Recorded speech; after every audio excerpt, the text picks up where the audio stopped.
You're listening to the Productive Therapist Podcast, the world's greatest and most brilliant resource for busy therapists who'd rather be laying on a beach in Hawaii. Each episode is packed with simple tips and inspiring insights from the Productive Therapist team to help you grow your practice and have fun doing it. So without further ado, let's help you get more done and have more fun. Hello, and welcome to the Therapy Intake Made Easy Q&A webinar. So happy to be here with you. My name is Uriah Guilford. I am the head nerd here at Productive Therapist, and I'm joined by... Hello, my name is Luci Carrillo. I am the Director of Sales and Marketing over here at Productive Therapist, and we are delighted to have you with us today. Thanks for joining. Absolutely. So we're here as the intake experts to answer your questions about how to streamline your intake process, turn more callers into clients, and just make everyone's life a bit easier. So we had some awesome people who purchased the course during that initial launch window, and we collected their questions. And so we're here today to share some answers with you. And Luci and I will just be kind of going back and forth, sharing some ideas and strategies and things to tweak and change to make it work smoother. All right, let's get into it. Yeah, are you ready? Plan. Yep, I am ready. Let's do this. We love solving problems, especially when it's related to the intake process. Okay. Oh, yes. All right, first question up here is, any tips for getting current clients to talk to their therapist directly instead of the main line or the main sort of admin email address? What do you think about this one, Luci?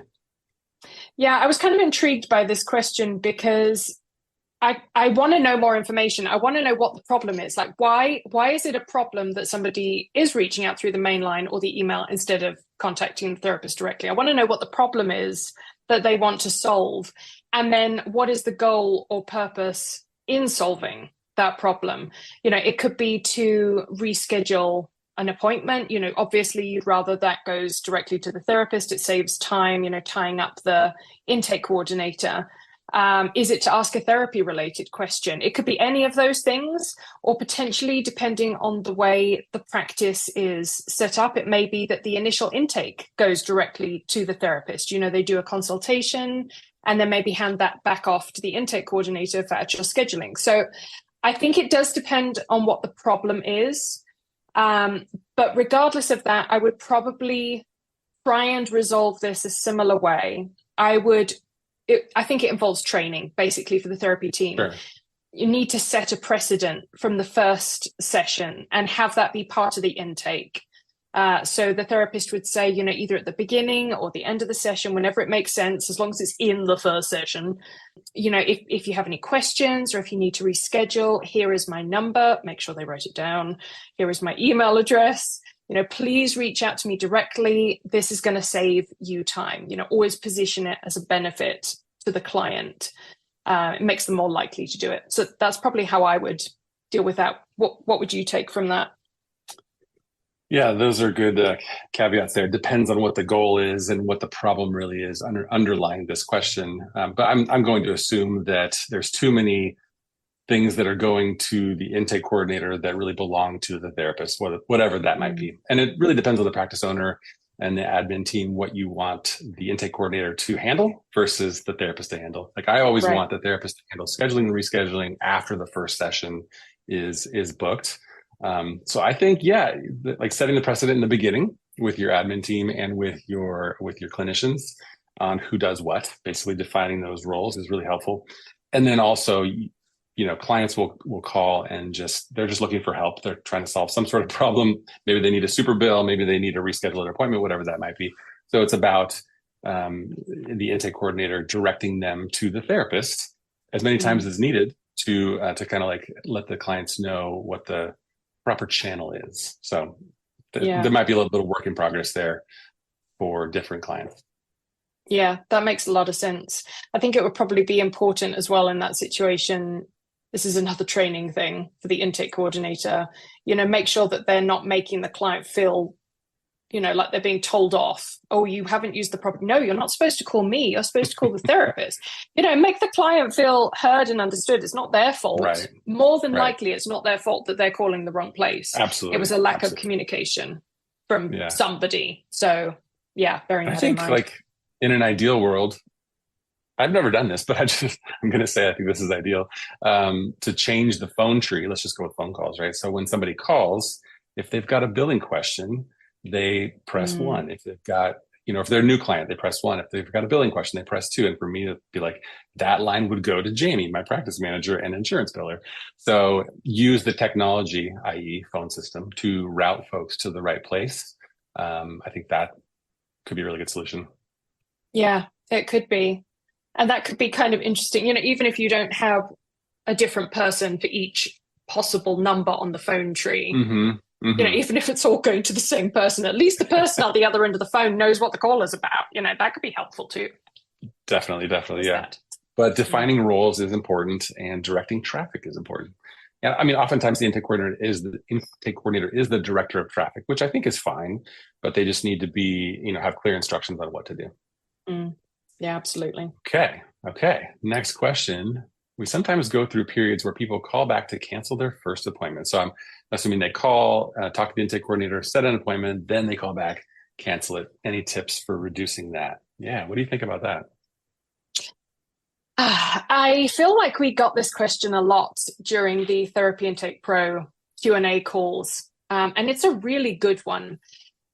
The answer, or one of the answers, can be somewhat contentious, depending on your perspective, but something that we've found to consistently work, at least with our members that we work with, is to have the intake coordinator take credit card info when they're scheduling the first appointment.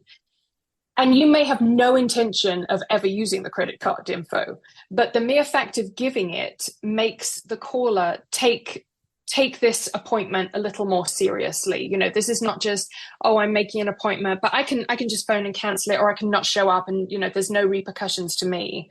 They've got a little bit of skin in the game when they give their credit card. And even if you have no plans of charging them, whether they no-show or not, or whether they show or not, I suppose it's double negatives. It helps with mental commitment for the caller. Right. It solidifies that commitment. Yeah, exactly. And there's some great verbiage that our VAs have refined over years of doing this. You can, whenever you get to this point in the call script, you can say something like, to secure your appointment, we just need a credit card on file for you. Don't worry, your card won't be charged unless, whatever the criteria is, you miss your appointment, whatever. What's the card number you'd like to use? So you don't say, is that okay? Or, do you have a card or whatever? You just go right ahead with, let's get the information from you. And that seems to work quite well. Now, what would you recommend for an insurance-based practice that doesn't charge the credit card for the full session? I guess if they're collecting a copay, they would probably still collect the credit card for that, right? Yeah. Even if the practice is 100% insurance-based, this strategy can still work, because if the insurance refuses to pay, you've got a payment method on file. So it incentivizes the person to make sure that their insurance is going to cover the session as well. So either way, I don't like calling it a strategy, but it kind of is, because it's helping you reduce, the no-shows and the cancellations. So that is one way that we found that works. How about you? What do you think? There's so many different reasons that people might make a commitment to attend a therapy session and then back out. I think a lot of people are ambivalent or on the fence about starting therapy, so that could be part of it. It's also possible that they found another provider that they think is more ideal for them, whatever that case might be, or they just decided to abandon the mission. Some percentage of that is just going to happen. It just does. But if you notice a pattern in your intake calls where this is happening more often, I would obviously have some follow-up questions and want to know more. It's a possibility that the intake coordinator is not doing a good enough job of conveying confidence. So glad you called. You're in the right place. We are the right group practice for you. This is the right clinician for you. I believe you're going to see results, those kind of things. So if that has not been properly conveyed to the client, they might just be like, did I just make a good decision or not a great decision by going with this provider? That's what comes up for me. Yeah. That's a really great point, because I think we kind of take this for granted with our virtual assistants, that they're actively trying to solve a problem for somebody. They're not just scheduling appointments. And I'm sure that, the majority of intake coordinators out there feel the same way. But sometimes having the training and the tools to know exactly how to do that in a practical way in a call is very helpful. So, like you were talking about, you've got to inspire confidence in this person that you're recommending. This therapist is a stranger to this person who's struggling with something deeply personal.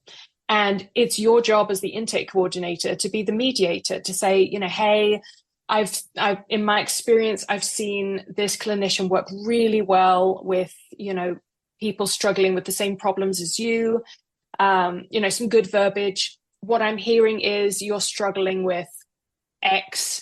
You would like support with X. Uriah is going to be a great clinician for you because he has experience. He has a lot of experience in this thing. Let's get you scheduled with him. So it's not an appointment you're scheduling. Yeah, you're really inspiring confidence in this person that they're going to get help with their problem. It's going to be solved. Right. I got to tell you this quick story. So there's right by my office, there's this amazing restaurant. It's a Mexican restaurant named El Charro. Been going there for literally like 15 years almost. And the people there are super nice. But there's this one particular lady who's been there the whole time. And she's super friendly. And, I'm a local at this point to some degree, right? But every time, and I think she says this to everybody, every time she's done serving somebody and they've paid and they're ready to leave, she says, "Okay, see you tomorrow." And I just think that's so brilliant because she's planting the seed for like, oh yeah, I'm coming back. This is the good experience, awesome. Right? So there's a lot to be said for that. Yeah. What would you call that in the world of psychology or sales? I don't know. Positive reinforcement. Creating an expectation or positive reinforcement. Yeah. Yeah. And it is positive reinforcement, isn't it? Because she's not saying, okay, hope to see you soon. It's, we will see you soon. It's just, it's going to happen. Like you said, they're expecting it. It's like she's telling you in the most friendly way, right? You're coming back tomorrow. Yeah. Yes, it's a statement. It's not a question. That's great. Yeah, that's great. Okay. Yeah, I like moving that. on to question number 3. How can we increase newsletter signups for people who call but don't decide to use us for therapy? Yeah. Can I take this one first? Is that okay? Yes, please do. So I honestly, in my practice, we've done a good job of this at times and then not so good of a job other times. But this person is asking about people who call. So let's assume that they're talking to the intake coordinator. It's all about the positioning of the value of joining the email newsletter. For me, when I was my own intake coordinator, and somebody wasn't a good fit for me for some reason, but I knew that they would enjoy and benefit from my emails, I would just tell them, I said, I have an amazing email newsletter that I send out every week, and it's all about parenting teens, and I would love to put you on the list. Is that okay? Just something like that. And I had the experience many times of people who were, I've told you this, on my email newsletter list for years. And then finally, they were constantly getting my emails. And then finally they reached out years later, love your emails, been connected to you for a while. And I did not have to convince them to sign up they were ready to go, right? So obviously that's a good strategy. So that's what I would recommend. It's about how you position that and communicate it to the person on the phone. Yeah. I love that. I had a similar thought. It is about positioning. It's about it being a benefit, a value to them. And of course, that has to follow through in the actual newsletter. If the newsletter is all about, we've got this service and, you'll get a discount if you, that is not the reason that somebody signs up for a newsletter. People are being sold to left, right, and center constantly. Yeah. Oh my goodness. And even if, there's some value in your newsletter, but then it's also salesy, it just doesn't feel great when you're reading that. So positioning it as a benefit to them, but also following that through with the actual newsletter. The newsletter needs to be full of content that is applicable to them and their need. And like you said, I mean, you've had this experience. You may feel like you're sending out, you're creating and sending out fabulous content for years and years and years, and nothing ever comes of it. But you don't know that nothing comes of it because you don't know if that person that just scheduled a call was referred to your practice by someone who's on your newsletter list, who is not your ideal client, but knew that this person would be, told them about it, and they called and scheduled. You just never know, reciprocity, where the good that you send out is going to come back to you. I always viewed my newsletter as my community service, like my free offering, to help anybody and everybody who wanted to listen or to kind of like tune in, so to speak. This is a little bit harder for general practices where they work with, kids, seniors, couples, etc. But in that instance, the answer, I think, is segmenting, which is just basically creating sub lists or subsections of the email list, so that if you're on the phone with somebody, let's say the practice is general, but they also have, I'm just making this up, the eating disorder treatment options, right? So for some reason, it's not a good fit, but would you like to get occasional, updates about our eating disorder treatment or something like that, right? Or maybe if it's anxiety. So then you send specific information to specific people. I think that's probably the best answer for that. Yeah, that's a great idea. You could also segment the newsletter itself. If the practice is more generalized and it covers all kinds of different things, like the eating disorder example, maybe somebody is going to the practice already for depression, or maybe they're not even a client of the practice yet, but they called for depression.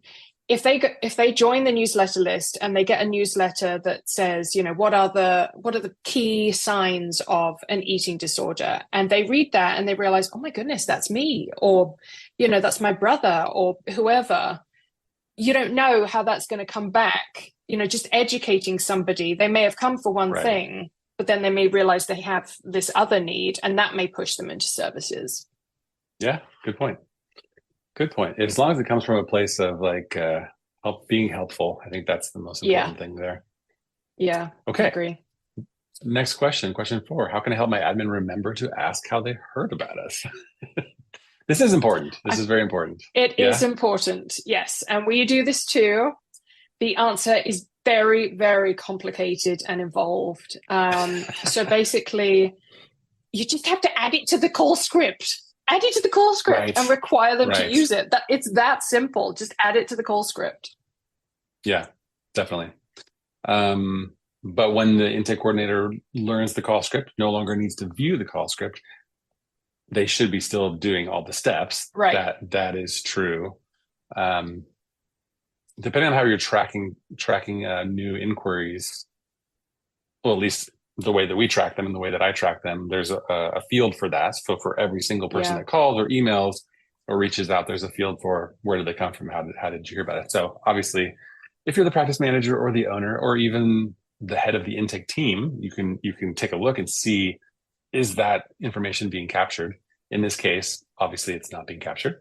So there might need to be some other kind of accountability. I think that's the right answer for that, of figuring out how to solve the problem of why it's getting missed. So I would, definitely, whoever's listening to this, it depends, but I would approach that with curiosity. And if it's just the intake coordinator is missing it and not doing it, then problem solve for that. If the workflow or if something needs to be changed on that end, then update that. But if you don't gather this information, obviously, it's valuable info, and you want to use it to network and to market and to nurture your referral sources and all those kind of things.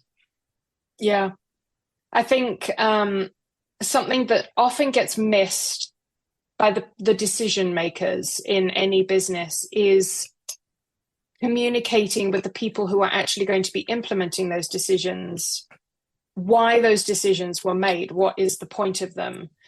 Right. Because, intake coordinators, they track all kinds of metrics depending on the practice. And some of those may make sense to them without any explanation. How many times was somebody contacted? Were they actually scheduled? That it seems pretty obvious why you would be tracking those things.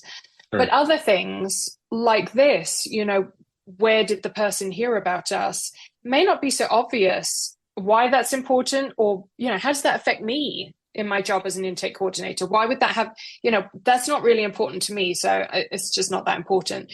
So if you as the practice owner or the practice manager can communicate clearly why you want to track certain pieces of information and how that has a knock-on effect back to the intake coordinator, knowing where somebody came from it helps you to maximize that source of referrals, which means the practice is getting more clients coming in and the intake coordinator gets to keep their job. You know, I mean, that obviously kind of goes back to most things. It lets you keep your job. But communicating that clearly so they understand why it's important, why you need that info, can help them to not just gloss over it in the script or in the field. And that applies to absolutely everything that we have to do. Like, you need to understand why you're doing it, why it matters. Otherwise, it's just busy work, right? And nobody wants to do busy work. I know for a number of years, I would actually look at my top referral sources, and then I would go bring them like gifts. You know, like I would stop by local professionals and different folks. So tracking that information was important so that I could know who to drop off gifts to. Yeah. I think it's also very dignifying and empowering to the person. You know, this is information that you as the practice owner already understand. You know why you want to track that. And, you know, explaining that, sharing that with the intake coordinator may not seem like that much of a big deal to you. Okay, yeah, sure, I'll do that. But I was just thinking of an example recently with Tesla has been in the news a lot. You know, about they've just been letting huge swaths of people go, and the people don't know that it's coming. It doesn't seem to be performance based. It doesn't seem to be based on anything. And that can be very, very disorienting. And for the people that stay, that haven't been let go yet, they don't know if they're next because they don't know what the criteria is. Like, why was that decision made? So even just a little bit of information shared so that somebody understands why something is happening can help them with their job performance, because they feel like, oh, okay, all right, I understand that. That makes sense. I may not like it, but it makes sense to me, so I can keep doing my job. I feel like I have the tools I need to do that. It can have a huge knock-on effect. I like it. I think question number 5 is related. Yes. If you have it as a drop-down for an online contact form, how many options do you put in there? I was actually looking at ours just the other day because I was updating our contact form, and I have about 6 options. I don't want to put like 27. That's too many. And you obviously want to try to have something for most people. So the obvious ones like Google search, Psychology Today, local professional, returning clients. What were the other things? I'm trying to remember them. Friends or family. Social media, friends and family. Yeah, I think those are basically the 6 that I put on there. I think that covers most of them. You could obviously put one that says other too, so that you could, ask them if you end up talking to them. Yeah. A lot of people say, I was just searching, and they don't know what they were searching for. But so, when they do that, I put Google. We just put Google, right? Covers everything.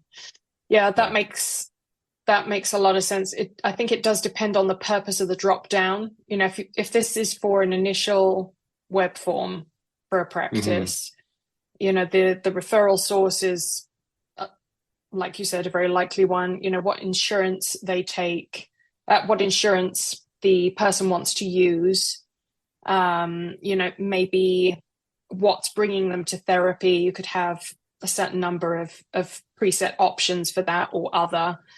But the nice thing about having those things rather than having a text box that somebody can fill in anything is, firstly, it's much easier to track because everything is standardized. You can track, okay, this person heard about us from Google, rather than, well, I was just searching on the internet the other day and I was thinking about and then I came across this. Oh, and it sent me to your practice. And, it's much easier to track that information, and it's much easier to understand the response. That saves time across the board, and it's more useful. I think part of this question was actually longer, and part of it said, do you also track the referral source inside of Simple Practice? And I think that's the next question.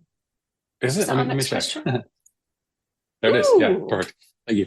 And for folks who don't use Simple Practice or might not know, you can put in the referral source, and then you can get to a report that says, here's your top referral sources, and here's how much actual client revenue or income came from this referral source. So I do think that is helpful, because you could have somebody that refers a lot of clients to you, but they don't stay, or something is not ideal about that.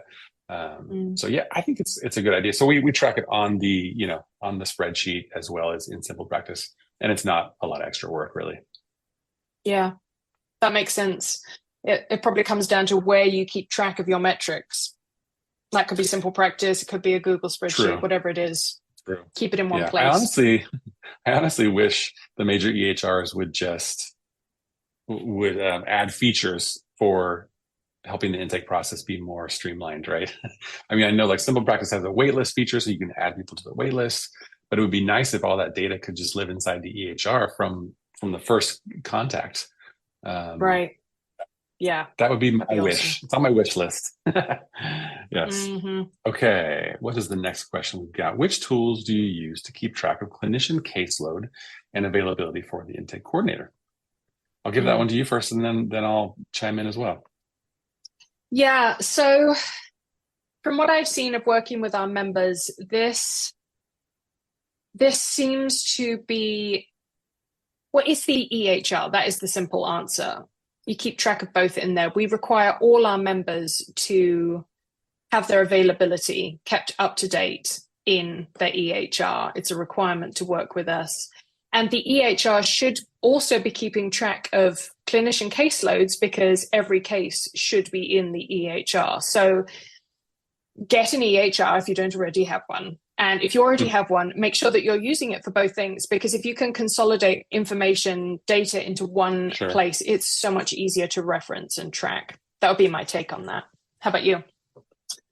Yeah, we've seen some practices with fairly complex processes for tracking who has openings, what their openings are, having all the clinicians fill out a Google form at the beginning or the end of the week, intake coordinator pulling all this information together and trying to patchwork everything. It's just too much, right? If you can see the availability in the EHR, that's just the simplest way to go. Right. Part of this question was also related to like, how does the intake coordinator keep track of which clinicians see which populations and presenting problems, and that tends to be a different answer. That's like a clinician specialty spreadsheet, right? Exactly. That is used until the intake coordinator just knows everybody well enough to know, like, oh yeah, Candace is the best person for eating disorders for teens, et cetera. But we in my practice, we had some challenges with this, to be honest, where like certain people were not keeping their availability up to date, and so it would show 10 or 15 openings when there was actually 3. And one time when I was covering for my intake coordinator, I scheduled some clients, and that provider was not available, did not want to be available for those times. So to some degree, it's about creating a system and making people do it, making people follow it. Yeah. It works best that way, though. It really does. Yeah. Because the worst thing is to be able to book an appointment for somebody and give them that sense of satisfaction of completing their search, ending the search, so to speak, and then be like, oh, just kidding. Like, that's not actually right. Right. Yeah. I think this is something ironically quite difficult for a lot of practice owners to implement, because you're right. It is as simple as creating a system and making everyone stick to it. But most practice owners, all practice owners are very nice people. That's why they're practice owners and therapists in the first place. But because they're nice people, they don't want to tell their therapy team what to do always. They find it really, really difficult. Right. So as a practice owner, if you know that is your challenge, first of all, it is your prerogative to pick the system. We always recommend using task or project management software or platforms. We all love Todoist. It's amazing, but it depends how your brain works. So you, as the practice owner, get to decide what amazing platforms and tools you're going to use and how the system is set up. And obviously you want feedback, because you want people to feel good about implementing this. Like, this is actually a solution that makes sense and will work. But then when you're enforcing it or requiring your therapy team to follow the system you've created, bearing in mind how it's going to benefit them, not just immediately, because they'll have a lot of headaches solved, they'll get time back because they're not having to double check on things being done. But in the longer term, because it's going to mean the practice has a healthy influx of clients that are getting where they need to go. And that's just going to benefit everybody. Yeah. Removing those roadblocks and also preventing burnout with your admin team. Yes. Very important. Yes. I think that might be the last question. Let me double check. Is there? Nope. I think you're right. That Ooh, slide is blank. Ooh. It should say, and we've come to the end.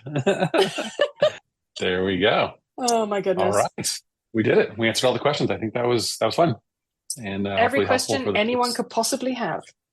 Every question. Although if we had, if we had the ability to do so, we would have asked 10 more questions for each question. Because it's always a matter of getting into the nitty gritty of like, okay, well, why is that happening? Let's really dig into that. And so that's something that we can help you with. If you're listening to this and you or your practice owner or your practice manager needs more help with streamlining your intake process, obviously go back, check out Therapy Intake Made Easy and take a look at that again if you need to. But reach out to us at support@productivetherapist.com if you need more help. We're always here for you. Until next time, signing off. Bye, Luci. Bye. That's it for today. Thanks so much for joining us. If you enjoyed this episode, please leave us a review and hit the subscribe button to make sure you never miss an episode. If you're looking for more personalized help, you can reach us through productivetherapist.com. Thanks so much for listening. We are Productive Therapist, and this is the podcast that helps therapists get more done and have more fun.